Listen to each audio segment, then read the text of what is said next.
Okay, what we're about to do is take a deeper look into Tu B'Av. It's going to be slightly more Kabbalistic in terms of its understanding. So I hope you're ready for a little bit of Kabbalah. And let's begin with looking at a verse, actually a sentence that is found within the Gemara in Tainus. The Gemara says, Amar Rab Shimon ben Gamliel.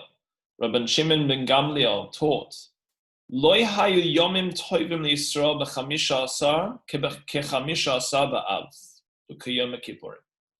The two happiest days of the year is Tu B'Av and Yom Kippur. Two of the happiest days of the year. Wow. You can see Denise saying, Rabbi, what are you talking about, man? These are the most depressing days. Yom Kippur, Gevalt. That is like everyone, Yom Kippur, I can't eat. I mean, it's like there's no Kiddush at Shul. What's Pshat? It's not an easy day, not a good day. Happiest day, Denise. Happiest day, okay? But this is not a class on Yom Kippur. This is a class on Tu B'Av. So why is Tu B'Av such a happy day? I mean, who's even heard of Tu B'Av? What is Tu B'Av? And it's on the same level as Yom Kippur, as the happiest day of the year. What is this religion that we have? Why weren't we taught this in school? So I'm going to go straight into a Kabbalistic understanding, which is brought by teaching by Rav Morgenstein, who is one of the foremost Kabbalists of this era. And he brings the Arizal. The Ari says that there are two energies that we engage with this evening and tomorrow in what Tu B'Av represents. Two specific energies, two very powerful energies that exist. The first energy, he says, and this is quoting the Arizal, is the energy of Netzach. Netzach is the energy of victory, the energy of perseverance, the energy of pushing through difficulties, confronting things and overcoming things. That's the energy of Netzach. Netzach, lenatzeach, means to be victorious, or Netzach means like an infinitude to a person, that nothing can keep them down. You know, what I often remember when I hear Netzach is the quote from Rocky Balboa, where he says, it's not about how hard you hit, but about how hard you get hit and you keep on going. And that's almost the energy of Netzach, that a person just perseveres, keeps on going in life, keeps on going through. But interestingly, he also brings that it's the energy of Yisoid. Yisoid is an energy of union. It's an energy which is generally represented between a couple coming to a state of union. There's a state of pleasure, of unification. So how do we reconcile these two energies? So what we also know in the Gemara is Tu B'Av is archetypally known as the day where shidduchim were made. So all the girls would dress in their finest white garments and go out into the fields. And, there'd be one of these dating shows there, they would marry each other off. What an easy way. Imagine shidduchim was so easy. You just go and stand in the field. All right, you go with that one, you over there, partners, finished. That's it, done. No complications there. And that's really what would take place. So there was almost like, this is what we could refer to as the Jewish Valentine's Day. Well, not that we should even mention Valentine, the horrible, historical anti-Semite. But nevertheless, what I want to represent or teach or engage with is a learning to understand that there is a much deeper union, a much deeper state of unification. If we can again somewhat refer to Valentine's Day, where there's a coming together of something, There is a deep coming together on the day of Tu B'Av. And what is it? What does the day of Tu B'Av represent? How do we understand what comes together? So I'm going to share with you an interpretation from the Sfas Emes, the Gera Rebbe. It's going to be a short insight, beautiful, very beautiful. And then we're going to conclude by coming back to this teaching. What is the Valentine's Day that's taking place? How do we understand these energies of Netzach and Yisoid functioning within? So check out what the Sfas Emes says. It says, you know why Tu B'Av is the happiest day of the year? He says, Tu B'Av is the paradigm for a different experience of life that we are all subject to pretty much every day. Tu B'Av, he says, if you take the word tu, what's the word tu mean or represent? So you spell tu, tes, vav. Okay? Tes, vav. Tes, vav is the 15th, or it comes to the 15th number, yeah? Where tes is 9 and vav is 6. 9 plus 6 is 15, okay? I'm not surprised that no one is gobsmacked at the moment. But check this out. He then says, what is Av? Av is Aleph base. So he says, Tu B'Av is the 15th letter of the Aleph base. What's the 15th letter of the Aleph base? So if you count all the letters, the letter you will get to, which is the 15th letter of the Aleph base, is a Samach. Why is Samach so vital? Why is Samach, if you were to point to the happiest letter, I don't know about you, I'd maybe point to a Zion, maybe to an Aleph, the Aleph's like, it's very happy, it looks very boisterous.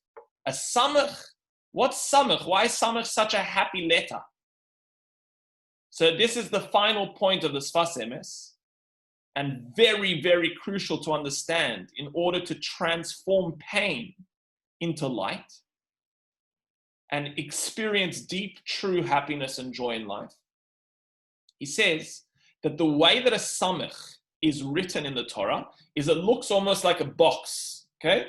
That's like a samach, if we were to draw a samach. That's what a samach looks like in the Torah. Now, a samach, he says, is composed of two other letters. Okay, this is complex, but stay with me. I think you'll be able to get it. A samach is composed of two other letters.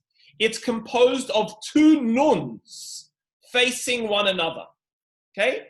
Now a nun, probably should keep this one here, a nun in the Hebrew letters represents something very important in life. What nun represents, and we learn this from the Ashrei prayer, Ashrei Yeshvei Veisecha. Ashrei goes through every letter of the alphabet, bar one. It misses one letter. You know what letter it misses? The one that I'm holding right in front of you now. Why? Why does it miss the letter nun? You'll find that every stanza in Ashrei, Ashrei Yeshvei Veisecha, Od Yahallucha, and then it goes through Beis, Gimel, Dalet, etc., etc. Why does it miss nun? Because nun, the Gemara tells us, represents nefilah, falling, failure, difficulty. And we miss it out. We don't want to include it in the prayer. We don't want to have reference to that letter. But what the Sfas Emes says is the happiest moments of a person's life is when their nuns are facing one another, is when they can face their tribulations, face their failures, face their boundaries, face their fallings, and get up. Is when they're able to look through the hardship and say that hardship is something that I'm able to go through, I'm able to go above, I'm able to go beyond. You're drawing a heart there, Martin. Beautiful. The element of nun facing one another spells a samach. It spells the 15th letter. And essentially, that is what Tu B'Av represents. This night and tomorrow represents the ability to go through nefillah, go through falling and get back up again. Go through failing and say, that doesn't define me. I'm bigger than that. I'm going to confront it. Why do I feel like this? There's something missing inside of me. It's not the failure that defines me. It's me that defines me. And I can go through myself in a deeper way through that experience and discover a deeper me through that. That is the happiest experience. That is the most supernal experience. Now listen to this. If that's the case, that's what Tu B'Av is all about, in a very cute 15th letter of Aleph Beis equals a Samech, then 2 Nuns, very, very cute. But the Gemara says something totally different. The Gemara says it's a day where the girls would go out and the boys would go out and there was a union that would take place. So in a deeper Kabbalistic sense, this is what it represents. We know that there are different spheres of spirituality that we go through in life. The lowest level of spirituality, okay, which is where most of humanity is a level called Malchus. Malchus is Hashem's kingship. It's the lowest level. In this level of Malchus, a person experiences, according to Kabbalah, something called Moichin de Katnus. Moichin de Katnus means a smallness of the mind, where the mind is in a state of constriction, in a state of loss, in a state of smallness, where a person feels alone, a person feels scared, a person feels nervous, a person feels uncertain. That's called Malchus. And in that state, that's really the epitome of the letter Nun, the falling of a person, where a person is in a state of falling. A person is in a state of lower mentality, lower consciousness, a state of unconsciousness. There is another higher element. One of the highest spiritual levels of being is something called Chokhmah. Chokhmah is a deep clarity, a deep sense of connection, a deep sense of seeing through everything, a deep sense of not being confined or defined by anything, a deep consciousness that exists. The Kabbalists refer to these two levels as the husband or the man. And we know archetypally, so Chokhmah is archetypally the male. There's a male component energy, and this is something that exists within male and female. Males and females have Chokhmah. And Malchus, this level of falling, this level of failure, this level of difficulty, of confusion, of darkness, represents Malchus. What is Malchus? Malchus is also archetypally known as the feminine energy. Even though it's God's kingship, it's a feminine energy. Okay? Why it's feminine is for a different time. It's a feminine energy. Now, what Tu B'Av is all about is the unification between the male and the female. It's about taking that state of upper connectivity and consciousness, taking that state of deep awareness that I am alive and that I'm grateful and that I'm so happy and I'm just there. I'm conscious. I'm alive. I'm existing. I'm in a state of being. That's Chokhmah. And even in the states of difficulty and pain, I will merge those two together. I will be able to combine a unification of husband and wife. I will be able to find light within the darkness, hope within hopelessness. I will be able to discover my deepest essence when I feel that I have lost myself to the extent that I don't know where I am. And this is essentially what it means that the girls would go out and wear white and the boys would wear white, and they would be matched. So that is what it means. That it's the energy of Yesod. Yesod is that combination of male and female. It's the combination of being in times of turbulence and difficulty, of falling, of nun, of malchus, of despondency, of anxiety, God forbid, of all of these horrible, horrible emotions. and saying, I'm rising beyond. Hashem, I see this as a nun. I'm going to face it. I'm going to be able to commandeer it. I'm going to be able to go through it. I'm going to be able to discover my deeper self through this experience. I'm going to be able to access my chokhmah and bring it into this state. I don't only access chokhmah when I'm inspired and everything makes sense and everything is flowing. But I'm going to find God. I'm going to find divinity. I'm going to find expansivity. I'm going to find myself where everything looks hopeless, in those deepest, darkest moments. Now that is described in Kabbalah as where the shadchan, if you know about shidduchim a little bit, you've watched Shtisel, or if you, whatever you've watched there on Netflix, you know a little bit about shidduchim. So shidduchim, the shadchan, the main job of the shadchan is to have the attribute of netzach, persistence. Because the boy and girl, maybe not sure, I don't know about the family, I don't know about this, I don't know about that.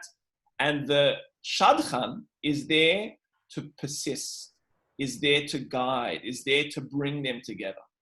And same too in life. The husband and wife, so to speak, are chokhmah, and the circumstances of life, which is the malchus, sometimes don't see eye to eye. They don't feel like they want to come together. We say to ourselves, gosh, how am I meant to be spiritual at a time like this, where everything feels topsy-turvy? How am I meant to feel connected when I feel so unloved and lonely and depressed and lost? What am I meant to do? Where am I meant to find God in that? But netzach and tu b'av is the ability to combine those forces together to say, I will discover my chokhmah, my deeper identity within this malchus, within this nefillah. I will face my tribulations and I will go through them. And that is the understanding, essentially, of tu b'av.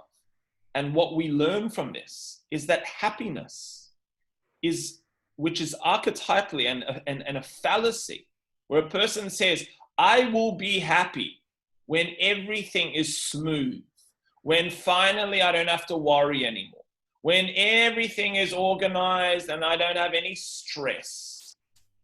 Well, I thought yesterday, and I think every day to myself, maybe today is going to be the last day that I have to stress. Tomorrow will be okay, nothing left to worry about. And then tomorrow comes and it's a really good day.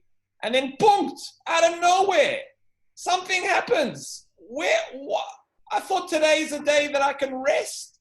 I thought today I can be okay. I thought today I have the day off. No, came out of nowhere. Something, and it manifests in so many different ways. Something ridiculous. And it brings this letter nun almost emblazed upon your head, You got loser there, but the nun opposite, the L after is the nun, on your forehead. Loser or nun on your head. And you got nefillah again.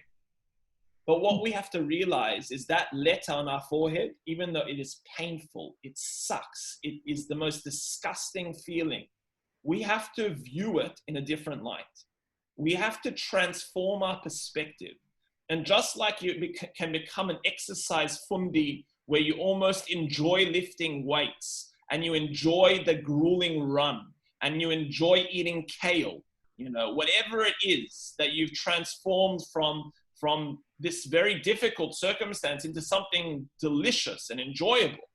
We have to learn to transform those nuns on our heads, those moments of difficulty, into a transformational experience of deeper discovery of our neshamas, of our chokhmah, of our husbands, so to speak, reunified with their wives. And that takes netzach, the realization we have so much strength inside of us, so much ability, and so much ability to rise above those difficulties and see them. Here's the letter, it's here, nun. I'm going to add another one. I'm going to face it, and discover myself through that. There is no greater joy that a person can access when they say, you know what? Tomorrow can have moments and I'm ready for them. I'm ready for them. I don't invite them. But if Hashem has sent them to me, He sent them to me for a reason. And I'm going to face it. Because you know who I'm facing? It's not another person. It's not a circumstance. There's only one person that I'm facing, and that's myself. And I'm going through a discovery of myself. And there's no greater discovery that can ever take place. There's no greater treasure that exists in this world than actually coming back to your deeper essence through this process. So my blessing to everyone is Hashem should obviously bless us. We should not have difficult trials and tribulations. We should have moments of respite and many moments of respite. But we need to understand and have great strength in realizing and recognizing that there is great discovery, there is great beauty in our lives, there is great excitement in our lives, there is great joy in our lives. And I want to conclude with a story which I saw on a program called The Twilight Zone. And there's a story which it starts off with a bank robber. And the bank robber is robbing a bank. And eventually he is able to extricate the funds. He's running away, being chased by the police. They're screaming, "Stop, stop!" And he gets shot. As he's climbing over a wall, he gets shot. And he falls down on the floor and everything goes black. And he wakes up and he sees everything is white. And he sees these beautifully dressed, almost angel-like figures come towards him, dressed in white. And they're walking closer and closer to him, and they say, "Welcome, welcome." And he thinks, whoa, gosh, did they mess up here? They got the wrong guy. They got the wrong guy. I'm meant to be in the other place, and they put me in this place. But he didn't say anything. Of course, he's going to be quiet. Amazing. What an amazing opportunity. So they come to him and they say, the rules of this place is all you need to do is click your fingers twice, and whatever you want will fulfill. Wow, amazing. Clicks his fingers twice, tries it out. He wants a palace. Bang, straight away finds himself in this massive palace. Wow, this is amazing. Clicks his fingers again.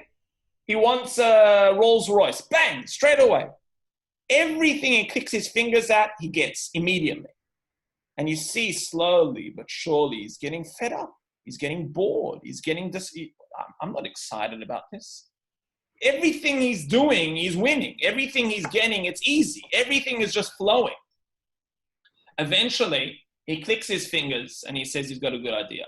He wants to be able to rob a bank again. That's what he wants. He clicks his fingers. He ends up down in a bank. Now, all the angels there pretending to be people, and they're all, obviously complying with what he needs. Then they're pretending to run after him slowly. They're not really running, but it looks like they're running. Then he just stops. He says, this is pointless. I don't feel that same excitement. I don't feel that same joy.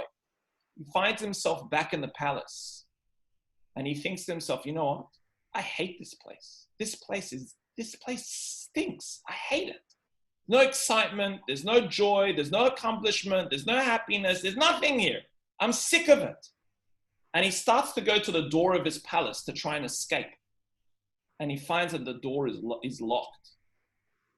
Then he turns around. He's like, can't believe it's locked. He walks over to the windows. He sees that the windows are bolted. He can't escape the windows. And he starts bashing on these windows saying, I want to go to the other place. I want to go to the other place. And he turns around and he sees these angels dressed in white, beautiful suits, walking slowly and slowly closer and closer to him. And he's screaming at them, I want to go to the other place. I want to go to the other place. And they look at him and they say, this is the other place. And this is the essence of what we have to understand. If life went smooth, if we had no circumstances to confront, if we had no opportunities to grow, if we had no opportunities for self-discovery, if we had no ability to be the shadchan between our malchus and our chokhmah, then what's the purpose of life? What? You're just living like some organism going through? No. If we're able to discover the light within the darkness, we've essentially brought God to the deepest and darkest places of existence. And that's our purpose. So God willing, we should experience this joy, which is not only something that exists in this evening and tomorrow. It's a transcendental joy that we're able to tap into any time we see the letter Nun emblazoned upon our head. Often looks like a an L, yeah, for loser in the mirror. But that's what it represents. And this is the deeper teaching of Tu B'Shvat, Tu B'Av, my apologies. And we should see much growth and much joy, much simcha, and much reunification and union between the Shekhinah and the upper self. Let's open up for any questions. It's a good. Thinking basically if the Chokhmah goes through Netzach to the Malchut, what about Bina? Because Bina is also feminine. Would that not actually play a part?